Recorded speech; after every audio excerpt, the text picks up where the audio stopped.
Diana was born the Honorable Diana Frances Spencer on July 1, 1961, at Park House near Sandringham, Norfolk. When her father, then Viscount Althorp, inherited the earldom, she became Lady Diana Frances Spencer.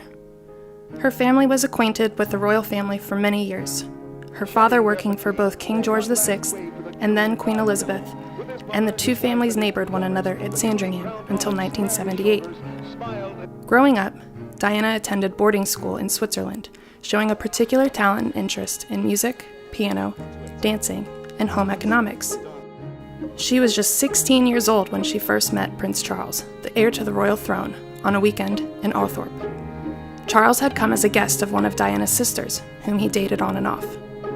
2 years later, Diana was living in a flat in London, where she worked as a nanny and kindergarten teacher. Her friendship and eventual relationship with the prince began after being invited to Charles's 30th birthday celebration.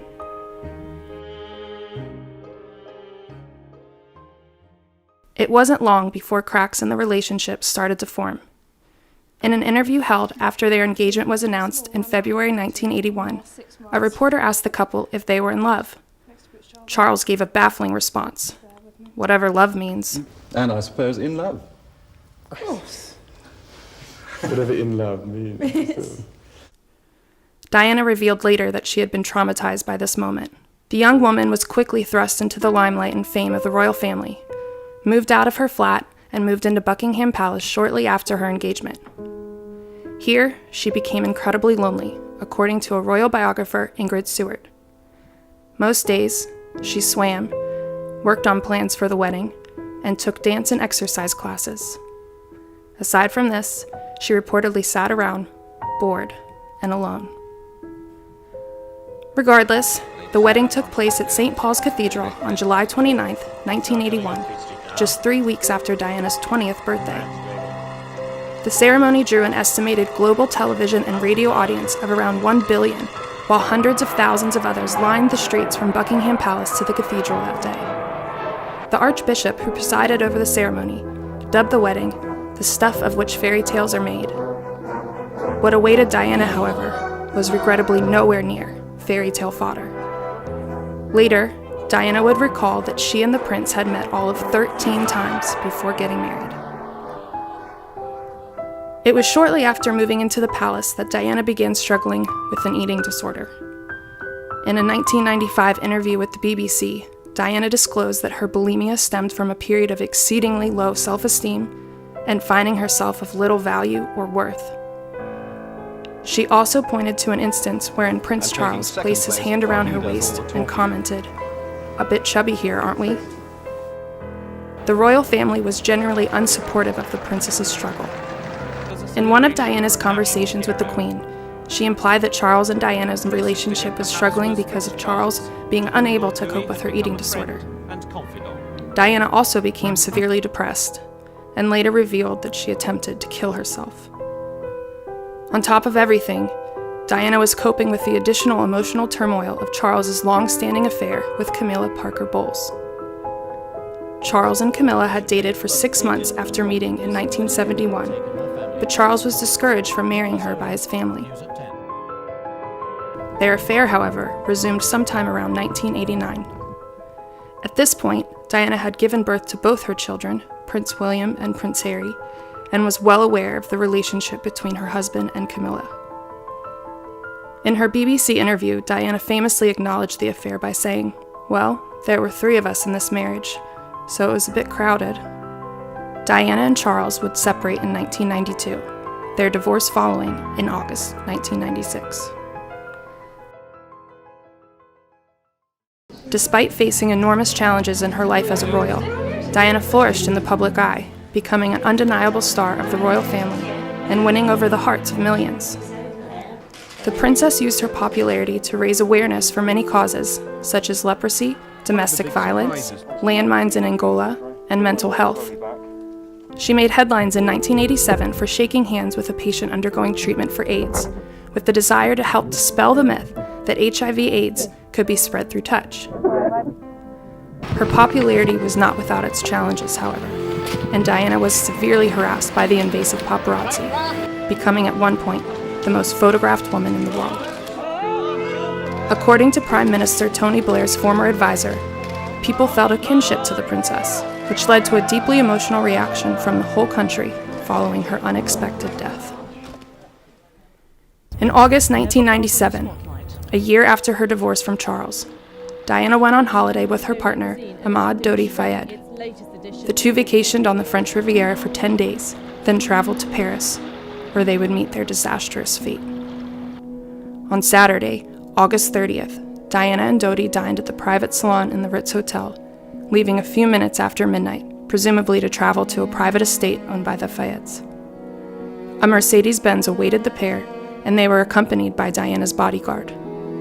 Accounts of that night state the car reached around 70 miles per hour before approaching the entrance of the Pont de la Mare tunnel, where the posted speed limit was only 30 miles per hour. The driver, Henry Paul, lost control of the vehicle, colliding with a pillar in the center of the highway. Dodi and Paul were pronounced dead at the scene, while Diana was rushed to the Pitié-Salpêtrière hospital, still alive. She had suffered a concussion, a broken arm and cut thigh, as well as massive chest injuries. Doctors operated for 2 hours, but failed to get the princess's heart to beat properly again.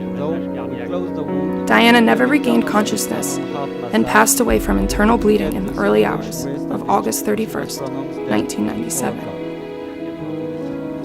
In 2019, Britain's top forensic pathologist, Dr. Richard Shepherd, revealed that the death was caused by an extremely small and badly placed tear in a vein of Diana's lung, an injury so rare that Dr. Shepherd claimed to never have seen another case of this throughout his career. It was also revealed that should she and Dodi have been wearing seatbelts, the possibility of them surviving the crash could have been much more likely. Diana's bodyguard, the only passenger in the car who was restrained by a seatbelt, was also the only one to survive the crash. On the Monday following the crash, French authorities revealed that driver Henry Paul, who had also been acting head of security at the Ritz Hotel, had a blood alcohol content 3 times higher than the legal limit. Additionally, many eyewitnesses stated that the Mercedes had been followed closely by paparazzi on motorcycles and in other cars, pursuing the possibility of photographing Diana and Dodi together. According to one motorcycle driver following Diana that night, many paparazzi at the scene did not help the victims after the accident, instead taking photographs of the crash. According to the New York Times, 9 of the photographers present at the scene were charged with manslaughter, but were not found guilty. Who was driving it that night? And of all his conclusions, it took Queen Elizabeth 5 days before publicly acknowledging Diana's death. Diana's funeral took place on September 2nd, 1997. 2.5 billion viewers tuned in to watch the procession, greatly exceeding the number of those who watched her royal wedding 16 years earlier.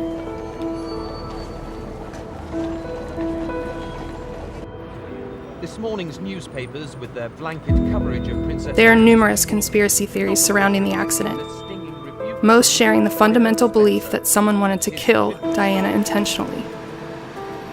Some conspiracy theorists believe that Diana had been pregnant at the time of her death, and that the British monarchy deemed the possible pregnancy unsavory.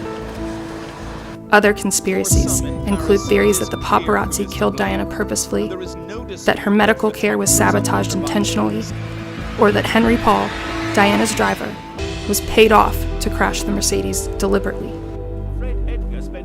But why do some people believe Diana was killed intentionally? Many point to the fact that in a note written by Diana sometime before the accident, she stated, "I am sitting here at my desk today in October, longing for someone to hug me and encourage me to keep strong and hold my head high. This particular phase in my life is the most dangerous. My husband is planning an accident in my car, brake failure and serious head injury in order to make the path clear for Charles to marry." Many of the conspiracies were so convincing and widespread that the British Metropolitan Police were forced to launch Operation Paget, an inquiry to determine whether any theories could have been true. The operation lasted years and cost millions of pounds, examining 175 theories in total, ultimately finding that each was without any foundation or basis in reality, and concluding the death was, after all, merely a tragic And of all accident. his conclusions, this is the one about which we can all be sure.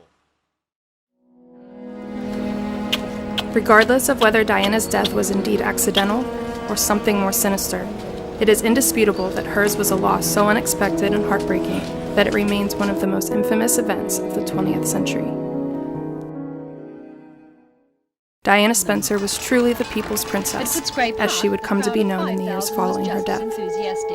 She was a humanitarian and activist, striving to live in alignment with her truth. Diana once famously stated that she wished to be a queen of people's hearts, leading from the heart and not the head. By playing by her own rules and going against the flow of royal tradition, it is undeniable that Princess Diana left an unparalleled legacy and remains a queen of many hearts across the globe.